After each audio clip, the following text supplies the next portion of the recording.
O conteúdo a seguir pode conter descrições de extrema violência e não é recomendado para pessoas sensíveis.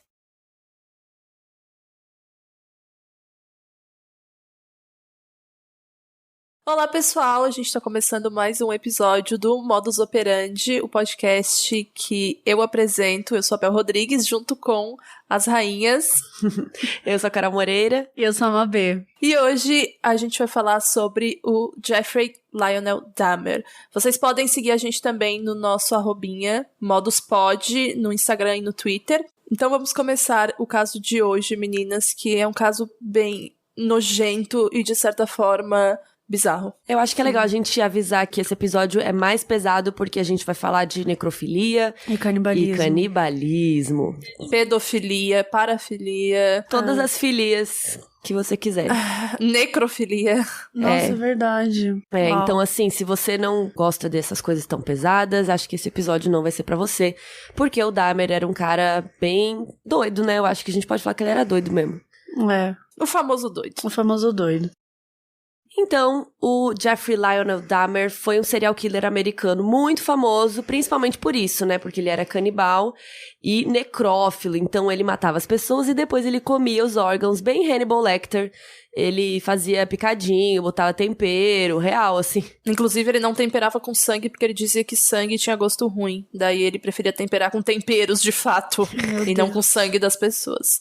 A gente fez várias pesquisas, obviamente, para fazer esse episódio, principalmente em algumas obras, né, que foram inspiradas e baseadas na vida do Dahmer, como O Meu Amigo Dahmer, que é uma HQ publicada aqui pela Dark Side e escrita pelo Derf Backderf, que é um cara que conviveu com o Dahmer por muito tempo, principalmente ali nos anos do colegial, e ele contextualiza tudo o que ele fala no livro. É realmente muito bom, a gente recomenda bastante esse livro. É muito boa essa graphic novel. E tem o Meu Amigo Dahmer, que é inspirado, né, é basicamente uma adaptação do quadrinho.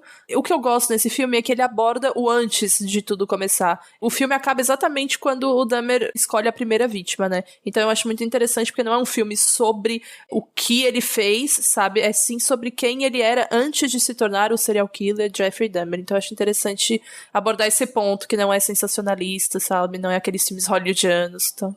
E o Ross Lynch, que interpreta ele, é muito bom. E ele é o Harvey de Sabrina, sabe? Da série da Sabrina.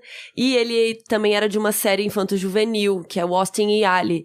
Então ele surpreendeu muito quando ele atuou nesse filme, porque ele tá super sombrio e esquisito e, sabe? E muito bom. Muito bom. Diferente dos personagens que ele costuma fazer, né? É, total. Recomendo muito. E o outro livro que eu li também, basicamente, sobre a vida do Dahmer, é um que chama A Father's Story. Eu li pra fazer o meu vídeo e, tipo assim, não recomendo esse livro. Ele é do pai do Jeffrey Dahmer. E, basicamente, é ele contando sobre a vida do filho e dele mesma, como um casal, como uma família também, né? Obviamente como casal dele e a mãe do Dahmer. E ele defende bastante o Dahmer e fala que, tipo, não era do feitio dele fazer aquele tipo de coisa, que ele não queria isentar ele dos erros, mas que, assim, nossa, como pegaram no pé dele, entendeu? Nossa, como maltrataram o meu menino. Gente, já começou a falar por aí, o pai abandona. A gente vai chegar no final contando como ele foi pego, mas assim, não tem nem como defender. A casa dele era um... Como fala isso? Um cemitério de horror. Um cemitério horrível, né? Sei lá. E tem mais um monte de livros sobre ele que a gente não leu, porque, sério, tem um monte. Então a gente se focou mais nesses. E ele também aparece em outros livros de serial killers também, que eu li todos. E ele atuou de 78 até 91. 78 foi a primeira vez que ele matou. Depois ele demorou 10 anos pra fazer o segundo assassinato. E do segundo ele foi indo praticamente um por semana, bem bizarramente, bem rápido. Apesar de ter tido essa demora aí, essa diferença de 10 anos. E a primeira vítima foi quando ele tinha apenas 18 anos. Começou cedo, né? É importante também falar sobre a sexualidade dele, que assim como o Andrew Cunanan, ele matava homens porque ele se interessava por homens, né? Isso a gente já falou algumas vezes, que é muito comum entre os serial killers que eles matam aquelas pessoas que são do interesse amoroso dela. Então, o hétero vai matar a mulher, né? O homem gay vai matar o homem gay, e assim por diante. É muito raro o serial killer, tipo, matar, sei lá, mulher, e daí também mata homem, e daí mata também criança. É meio muito aleatório, assim, é mais raro raro isso acontecer, né? Então vamos falar da primeira infância do Jeffrey Dahmer. Ele nasceu em 1960. Os pais dele se odiavam e viviam brigando. A mãe dele teve uma depressão pós-parto bem severa. É contado até no livro.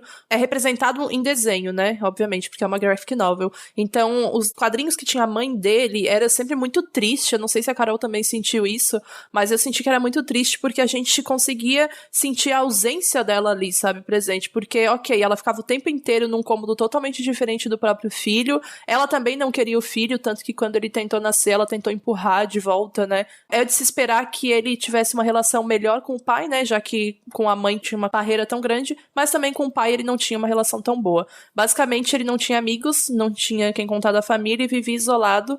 E aos 4 anos ele teve que fazer uma cirurgia de hérnia e mentiram pra ele sobre o que ia rolar e ele disse que ficou muito assustado imaginando que as pessoas estranhas estariam explorando o seu corpo aberto. Porque é o que ele fez. O que ele vai fazer depois, né? Mas é bizarro, porque esse fato pode ter completamente traumatizado ele, né?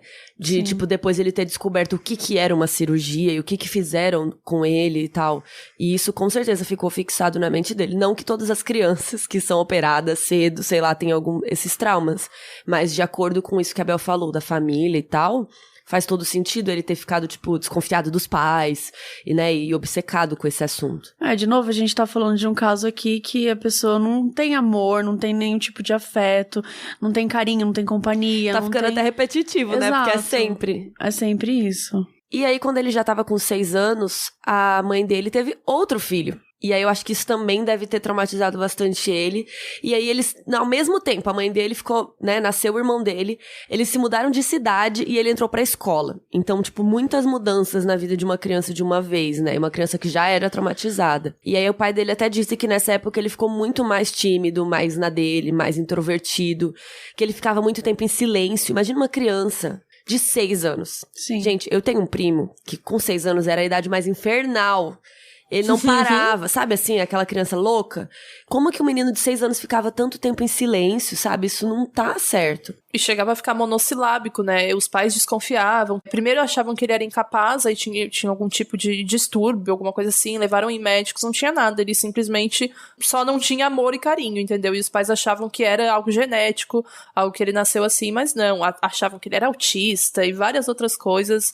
E o que os pais dele não percebiam é que ele simplesmente queria afeto, ele precisava de uma abertura pra conversar com eles, e ele não tinha isso, né? Então foi ficando cada vez pior, e dos 10 aos 15 anos ele foi ficando muito, muito, muito tenso, inflexível, era monossilábico, não falava nem com os pais e nem com amigos na escola, né? Não se relacionava com as pessoas, e o tipo de abertura que ele tentava fazer com os amigos era forçando, tipo, tentando se fazer de idiota, sabe? Pra se enturmar, e isso foi ficando cada vez mais aparente e preocupando até mesmo o pessoal da escola, que achava ele, tipo, o esquisitão, sabe? O esquisitão tentando se enturmar porque ele nunca fala nada, e quando fala, é aquela pessoa que, sei lá, fala uma coisa completamente nada a ver, zoando alguma coisa, zoando algum tipo de situação, pra tentar desesperadamente se enturmar. Ele tinha uma coleção de esqueletos que era exposta, ele tinha esse cemitério de animais, então ele maltratava muito os animais, ele tinha essa fascinação por animais mortos. A gente já comentou isso, que isso é comum também em infância de serial killers, essa falta de empatia, essa coisa de ficar maltratando os animais, e às vezes ele não enterrava os corpos, apenas, né, ficava espetando eles, meio que ele fazia umas experiências, uns estudos, que ora parece que é uma criança curiosa, porém, né, bem peculiar, e ora extremamente falta de empatia total e, enfim, fazendo coisas horríveis. E aí, quando ele era adolescente, os pais dele finalmente se separaram, né, porque eles se odiavam, não sei porque que demorou tanto, e eles começaram a brigar na justiça pela custódia do irmão dele, o David, que eu acho que também deve ser meio estranho você, tipo, ver os seus pais brigando pelo seu irmão, e você não. Inclusive, eles jogavam o Dahmer um pro outro. Fica com esse problema, né? E aí ele começou a ficar alcoólatra, ele começou a beber, e aí quando ele bebia, ele ficava super agressivo. E aí, isso que a Bel falou, no ensino médio ele começou a fazer umas coisas bem estranhas na escola. Então ele, tipo, começava a fazer um barulho de ovelha, do nada, gritava, aí todo mundo olhava, aí ele ficava quieto. No filme mostra essas coisas, ou ele fingia que tinha um ataque epiléptico no meio do corredor, só pra chamar atenção. E, inclusive, tem uma foto famosa do quadro de honra da escola dele, que ele se infiltrou na foto pra tirar. Ele não era pra estar nessa foto.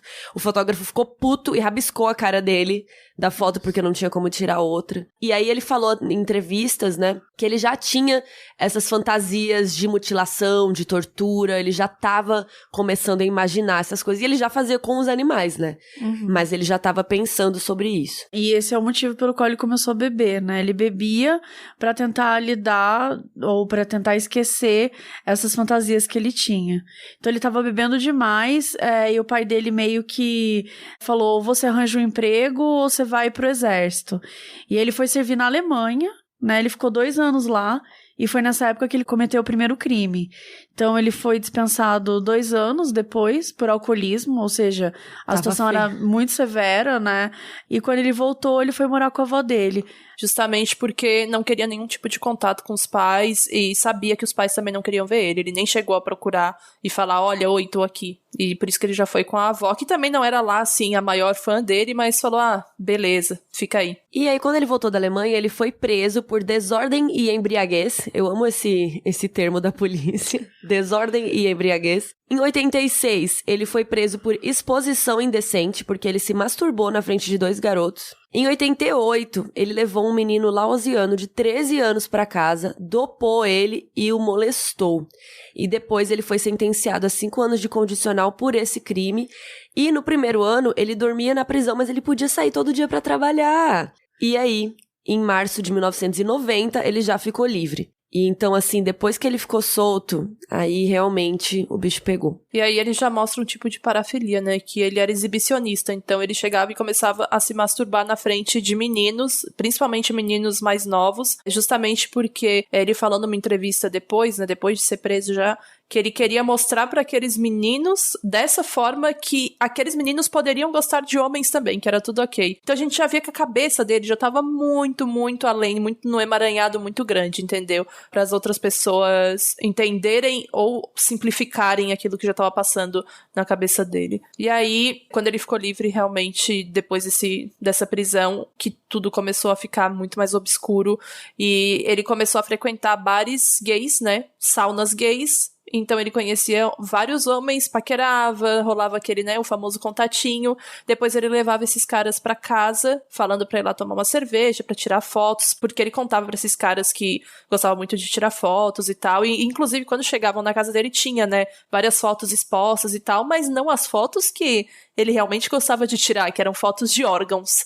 Então, eles bebiam, conversavam, às vezes eles transavam, porque o Dahmer, ele não gostava de transar com os parceiros enquanto eles ainda estavam vivos, né? Foi algo que ele mesmo falou. E depois disso, ele drogava as vítimas, né? E ele contou depois que algumas vítimas ele até tentou lobotomizar. Ele lobotomizou um menino mais novo que ele matou, se não me engano, de 14 anos, ele lobotomizou. E ele injetava ácido ou água quente no cérebro dos caras pra tentar fazer com que eles servissem eles sexualmente. Eles não imaginavam que isso poderia matá-los. Ele queria só que eles servissem eles porque ele era viciado em ter controle. Viciado. E ele não aceitava qualquer tipo de recusa, de rejeição. Sabe? Se os caras falavam, eu não gosto de fazer isso, então não vamos fazer.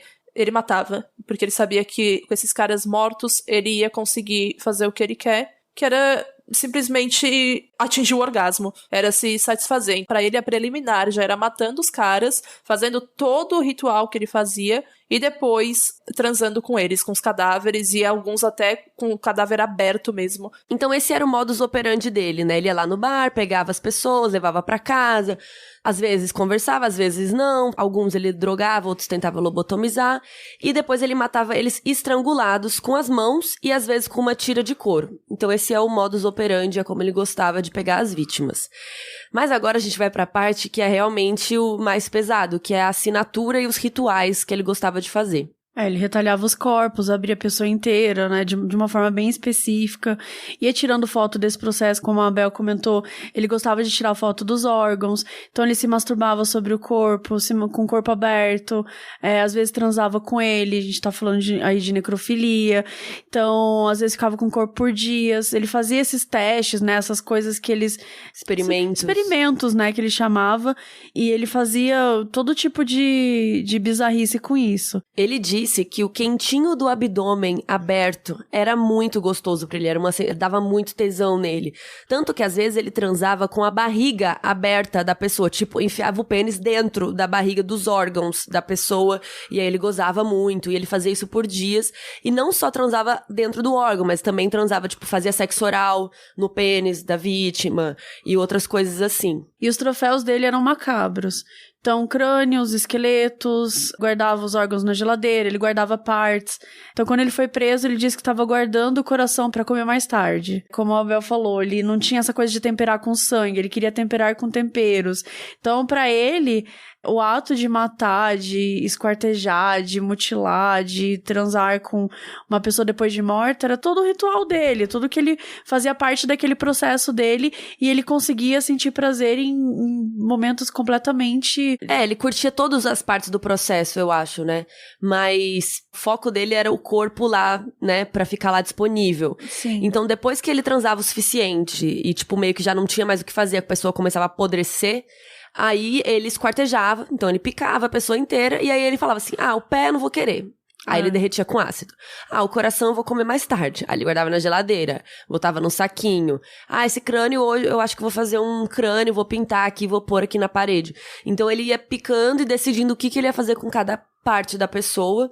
Ele tinha uma coleção de crânios na sala dele, que ele botava, ele realmente pintava e deixava os crânios lá expostos, como troféus mesmo, e algumas coisas que ele não ia comer e nem derreter no ácido, ele enfiava nos canos da casa, tipo, ou dava descarga, ou simplesmente enfiava víscera e etc. nos canos da casa, que descobriram anos depois. Eu não consigo entender como demorou anos, assim, tipo, não é como se o cheiro fosse ok, sabe? Tipo, ninguém nunca entrou. A avó dele falava que o cheiro era insuportável, por isso que ele parou de morar com a avó dele, porque o cheiro era insuportável lá. E o pai dele era químico, né? Então ele aprendeu essas coisas de usar ácidos pra derreter partes do corpo, então ele derretia, lembra de Breaking Bad? Ele derretia os corpos até virar aquela gosma, sabe? Pra poder dar descarga, pra poder, sei lá, fazer o quê? Tipo, dar fim na pessoa. E aí ele fazia uns lanchos com o coração, com as tripas, fazia croquete de carne humana, fritava músculo.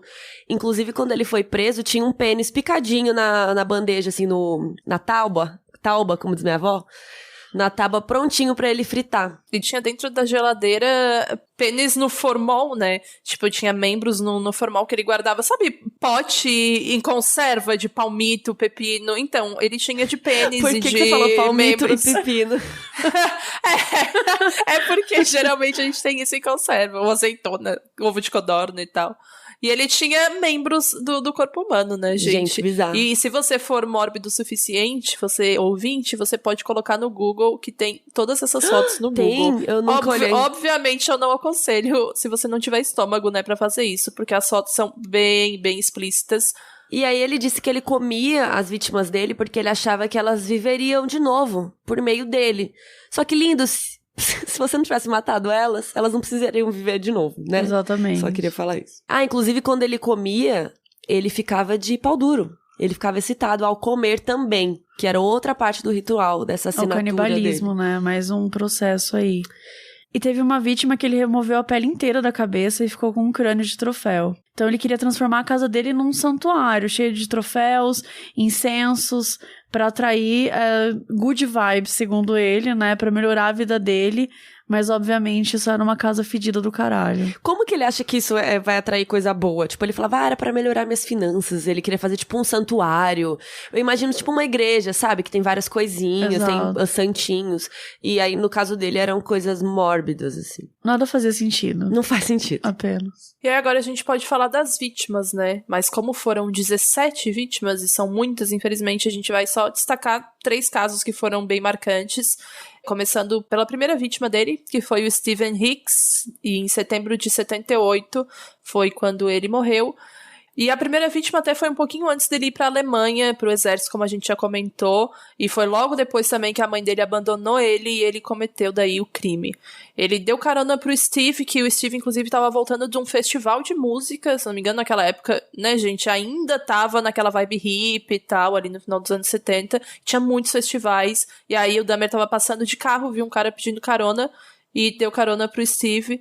e chamou ele pra ir pra casa dele, né? O Dahmer chamou. Aí depois dos dois se beijarem, se relacionarem, etc., o Dahmer matou ele, desmembrou ele e ficou fazendo experimentos com os órgãos e com o corpo, como a gente já comentou. E aí depois, obviamente, ele foi desenvolvendo esses experimentos e tal. E o Steven, só muito tempo depois, foram descobrir que foi, assim, a primeira vítima dele mesmo, até porque ele matou ele em 78 e depois ele só voltou a atuar, né, 10 anos depois. Então, tipo, foi muito, muito tempo de pausa, entre aspas, porque ele nunca parou realmente. Ele tava desenvolvendo isso que ele já tava sentindo, essa necessidade, e aí foi ficando cada vez maior. Enfim, né, a gente agora tem um episódio sobre isso e do que aconteceu depois que isso foi desenvolvido. Aí uma outra vítima dele que foi bem marcante, lembrando que ele já tinha voltado a matar e tudo, mas essa vítima foi importante porque a polícia foi lá, só que não fez nada.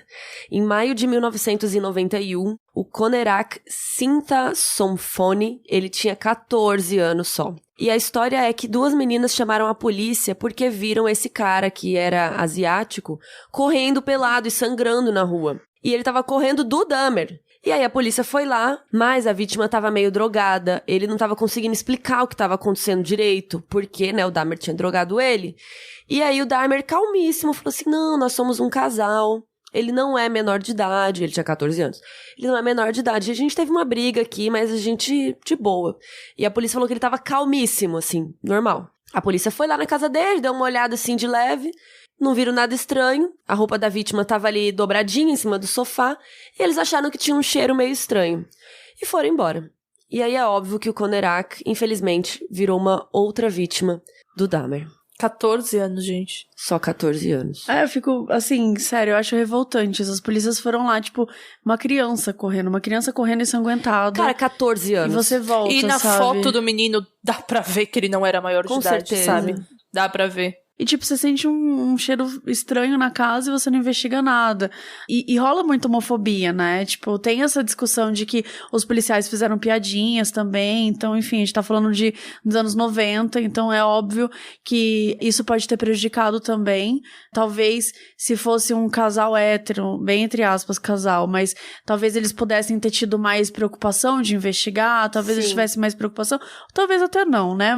Mas a homofobia, ela pode ter também... atuado aí pra prejudicar e pra fazer com que eles meio que eles que se virem, brigaram sabe? aí, o cara pelado correndo, kkk, sabe? Exato. Pesado. E teve Tracy Edwards, em julho de 1991, que não faleceu. Ele tinha 32 anos, então ele tava correndo algemado, era um homem negro correndo algemado, e a polícia, obviamente, prendeu ele achando que era um fugitivo. E aí ele contou que ele tava num date com um cara, que era um cara loiro, o cara tentou matar ele, daí a polícia foi até lá na casa do Dahmer, ele calmíssimo de novo, né, porque, enfim, era um simulado. Simulado. Foi pegar a chave da algema pra abrir a algema, né? E tirar o cara de lá. E aí falou que eles estavam lá nesse date, que eles estavam tranquilos, de boa. Só que a vítima tinha lembrado que ele tinha uma faca no quarto. E ele mencionou isso pra polícia.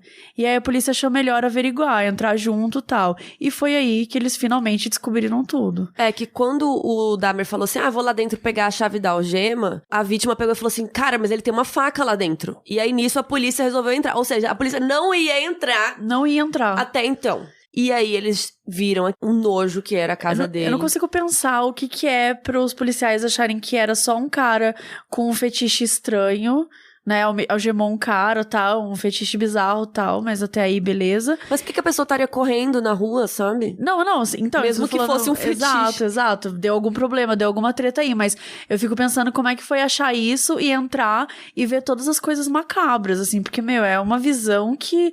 Você não deve esquecer nunca na sua vida. Tem aquela foto bem famosa da investigação já, né? De quando já tinham encontrado tudo, dos caras tirando aquele barril azul gigantesco que era onde tinha o ácido e os restos lá. Tinha um torso de uma pessoa lá. Vamos resumir o que tinha na casa dele, preparem-se. Na parede estava cheio de fotos polaroid de corpo, sangue, órgãos, cabeça decepada. Tinha uma cabeça inteira na geladeira, já em estado de decomposição, assim, super forte. No freezer, tinha mais 3 cabeças escalpeladas. Tinha mão, tinha pé, tinha umas conservas de genitais. Na pia da cozinha tinha um torso humano. Na pia. Na tábua, o pênis fatiadinho. 2 torsos nesses tonéis grandões. Enfim, eles acharam restos mortais de 11 vítimas diferentes, mas ao todo ele matou 17. E o julgamento aconteceu em 1992, ele foi julgado por 12 dos 17 homicídios, ele disse que era culpado, o advogado tentou, né, alegar insanidade pelos motivos dos próprios crimes, ou enfim, por tudo que tinha acontecido, somente um louco poderia ter feito isso, mas o júri condenou porque ele premeditava tudo, era super complexo, dava pra ver que ele não tinha empatia nenhuma, não respeito nenhuma. Um ritual também tinha muito específico. E é importante falar que no julgamento ele falou que não era louco. Ele falou assim, o advogado, ele fala isso e tal, alegou isso, mas não, eu sei do que eu fiz, eu sou culpado. Em nenhum momento ele foi dissimulado a ponto de falar, sabe? Desde que ele foi pego, ele falou, é isso aí, gente. Não dava pra esconder, né, depois disso tudo. E ele foi sentenciado a 15 prisões perpétuas consecutivas, que dava 957 anos preso. E aí, lá na corte, ele deu uma declaração que dizia mais ou menos que ele queria morrer, que ele nunca odiou ninguém, que ele sabia que ele era doente ou perverso, e ele sabia o mal que ele causou, mas agora, graças a Deus, não poderia mais causar mal, e somente Jesus poderia salvá-lo dos seus pecados. E ele ainda era religioso, pelo visto. Bacana. E 2 anos depois de ser preso, em 94, ele foi morto na própria prisão por um outro presidiário que chamava Christopher Scarver. Esse cara, ele já queria há muito tempo pegar o Dahmer, porque ele não aceitava as coisas que o Dahmer faz. Aquele tipo de coisa que rola muito em presídios de outros presos, condenarem muito o que os outros presos fazem. E aí, ele bateu com uma barra de ferro na cabeça do Dahmer, e aí ele morreu. Assim, foi uma morte também torturante, assim, sabe? Foi bem bizarro, porque dizem que ele não morreu na hora, ele ficou se debatendo, aí chegou o socorro e ele morreu.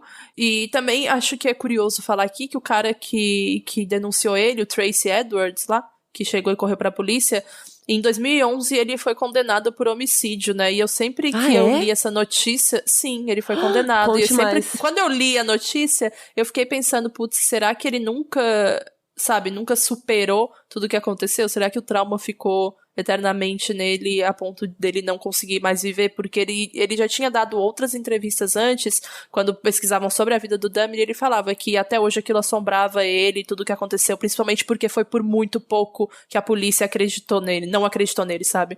Porque eles só iam vazar, sabe? E ele viu a casa dele. Ele viu ele a casa, era o próximo. ele tava lá dentro, meu Deus, sério. Que horror, realmente é não dá bem pra superar traumatizante. um treco desse, gente. É. E aí a gente vai pro diagnóstico, né? Então a mãe do Dahmer, que ele queria doar o cérebro pra ciência, pra estudar pessoas como ele, isso é muito comum, né? Fazer isso com cérebros de serial killer, de psicopata, de sociopata, enfim. Isso é muito importante porque você consegue entender um pouco mais como que a gente pode trabalhar, de onde que vem, genético, não é, sabe? Todas as discussões que são feitas até hoje. O pai dele não quis, e ele mesmo tinha pedido pra ser cremado, né? E o juiz acatou. O que, assim, eu considero um grande absurdo. Como assim? O serial killer pede pra ser cremado e você obedece o serial killer? Tipo, eu entendo, beleza, é um pedido de uma pessoa que já morreu. Mas no caso de uma pessoa que é um serial killer, caguei pro seu pedido. Não, qualquer nível. Eu acho que é complicado. Eu acho que tinha que ser uma regra. A gente vai levar o seu cérebro pra ciência, a gente vai estudar. Caguei porque você quer. Acho que era importante nesse caso. Óbvio, tem que respeitar as decisões, os pedidos das pessoas em relação aos corpos dela, mas assim, cara, isso só fora... Mas isso ele não respeitou o corpo de ninguém, não, total, sabe? Isso sai de todos os pontos, assim, de tudo que ele fez, cara, não dá pra você respeitar isso. Acho que nesse caso, era obrigatório sim terem deixado, enfim, forçado que essa cabeça, esse cérebro fosse estudado, porque vai saber o que não poderiam ter aprendido, o que não poderiam ter entendido, descoberto dessa história toda. Ele era parafilia, todo tipo de filia que a gente tinha falado lá no começo mesmo. São desvios sexuais que acabam tornando ele o que ele foi, sabe? Tornaram ele o psicopata que ele foi também. Obviamente que tiveram vários gatilhos da primeira infância, como a gente já falou, mas foram se desenvolvendo ao longo dos anos e nada conseguiu impedir isso. Na verdade, nunca nem tentaram, né? Impedir isso, só quando de fato descobriram tudo o que aconteceu. Então, se fosse talvez tratado lá no começo, quando ele estava matando aqueles animais e já demonstrava ser uma pessoa talvez desequilibrada e apática, a gente poderia talvez ter uma história diferente aí, mas aqui, falando de crimes reais, criminologia, a gente não trabalha com talvez, infelizmente. Quando eu paro pra pensar, porque assim, matar, sei lá, 1 ou 2 animais que ninguém viu que você fez, é possível, acho que dá pra esconder. Não, Deus me livre. Como que é isso? Eu acho que, sei lá, talvez nunca, né, tem situações que você pode acabar escondendo. Mas ele fazia experimentos, ele tinha esse cemitério de corpos de animais. Assim, como que isso passou despercebido, Não, sabe? as pessoas sabiam. Ele dissecava gatos, gente. Dissecava, abria os corpos e ia olhando órgão por órgão. Umas coisas que ele queria, ele botava pra experimento, outros ele jogava no ácido. É isso, sabe? Não é normal, sabe? É um tipo de coisa Não é normal. que eu acho, né, que não tem como nunca a gente saber, por exemplo, se o Ted Bundy, se todas essas pessoas que a gente fala aqui, se elas tivessem sido, se alguém percebesse antes e tivesse ajudado. Tipo, o Dahmer, por exemplo, seria um ótimo médico, um cirurgião, sabe? Sei lá. Deus me livre, esse cara me operar. Não, mas tipo, se ele fosse do bem, porque ele se interessava por isso, então vamos colocar isso pra algo bom, sabe? Só que simplesmente não tinha como, né? Mas eu acho que é esse debate eterno, assim, a gente nunca vai saber, ou talvez, que a Bel falou. É, por isso que todo mundo da área da saúde, psicologia, criminologia, todo mundo tenta estudar o máximo possível esse tipo de pessoa, porque para que cada vez elas sejam menores, né? Cada vez não exista mais esse tipo de pessoa, ou que quando exista, porque não vai parar nunca de existir pessoas com problemas e com desordens, etc, e desvios, mas que seja diagnosticado o mais cedo possível. É para isso que as pessoas estudam tanto em relação a isso. E tem um lance que a gente comentou sobre não ter afeto, sobre não ter... Porque, assim, ele bebia pra esquecer isso. Então, assim, era algo que atormentava. Não era algo também que essas fantasias, de alguma forma, que ele gostava, ou, óbvio, depois ele foi aprimorando, aprendendo a ter prazer com isso, mas em algum momento parecia que isso atormentava ele. Então, pra mim, as coisas que mais me intrigam nessa história é esse momento, é quando ele começa a beber e tipo, o que poderia ter acontecido com ele pra que ele tivesse se desviado desse caminho, em que momento isso poderia ter sido observado, né? E o que me intriga também é esses 10 anos que ele demorou de uma morte pra outra. Eu acho isso muito complexo, assim. Eu fico pensando nesses casos todos que a gente fala também, como é a culpa, sabe? Se existe culpa depois da primeira, e depois ele não consegue resistir e faz a segunda, sabe? E eu acho que isso pode ter a ver com essa demora também, que às vezes a primeira foi muito marcante, e também depois ele foi pro exército, ele não tinha como, mas depois que ele saiu do exército, antes dele ir preso, sabe? Teve um tempo que ele poderia ter matado, mas não matou por quê? Será que tinha alguma culpa? Será que tinha algo que impedia ele, sabe? É sempre complexo falar disso, porque a empatia existe em diversos níveis, né? Você tem pessoas que não têm completa empatia nenhuma, e você tem pessoas que vai moldando, como você falou, faz uma coisa aqui, aí percebe, aí, nossa, isso não me incomodou tanto, acho que eu posso fazer isso mais. Com certeza, o que ele fez com os animais, e esses 10 anos que ele ficou sem matar, com certeza ele foi trabalhando o psicológico, se é que a gente pode dizer que ele tinha algum psicológico, mas ele foi trabalhando de alguma maneira ele mesmo pra como lidar com aquilo, como melhorar aquilo, ou como, não vou vencer, não vou contra, eu vou fazer como que eu... E assim, pensa, a casa dele, como que ele dormia nessa casa? Sim. Tipo, não tem condição de viver, não é habitável um rolê desse. E foram anos, né? É que ele é o cara que fazia isso, né? Então, acho que dormir lá era o de menos pra ele. Porque a gente imagina muito, né? Tipo, pra gente só entrar numa casa dessa, a gente já ia, sei lá, velho, traumatizar pela vida inteira, sabe? Cara, como o cheiro não fazia mal pra ele, né? Porque Acostuma, dá pra entender o prazer que ele sentia, entender não, mas você consegue saber que ele tinha prazer pra fazer isso, mas o cheiro... Cara, o cheiro devia ser um fedor absurdo, assim. Eu acho que acostuma. Sabe aquele rolê de que o ser humano se acostuma a qualquer coisa, a qualquer tipo de... situação. De rotina, de situação, então. Eu acho que é isso. Então esse foi o episódio de hoje, que foi bem pesado, sobre o Jeffrey Dahmer. Espero que vocês tenham gostado. Entre nas nossas redes sociais, Modus Pod, no Instagram, no Twitter. Então essa foi a nossa primeira temporadinha, uma temporadinha curta que a gente conseguiu aí produzir pra fazer esse teste pra vocês. Se vocês gostarem bastante, a gente volta aí numa segunda temporada com mais casos, mais histórias. A gente quer fazer também sobre casos brasileiros. Tudo depende de vocês, né? Então peçam muito que aí a gente volta. Muito obrigada por nos ouvir e até breve. Falou, beijo. Um beijo, gente. Modus Operandi é escrito e apresentado por Bel Rodrigues, Mabê Bonafé e eu mesma, Carol Moreira. Esse episódio foi editado por Eduardo Sushi. Nossa música foi criada por Leandro Neco e Léo Braga. A nossa identidade visual foi criada por Banjo e quem cuida das nossas redes sociais é a Mabê.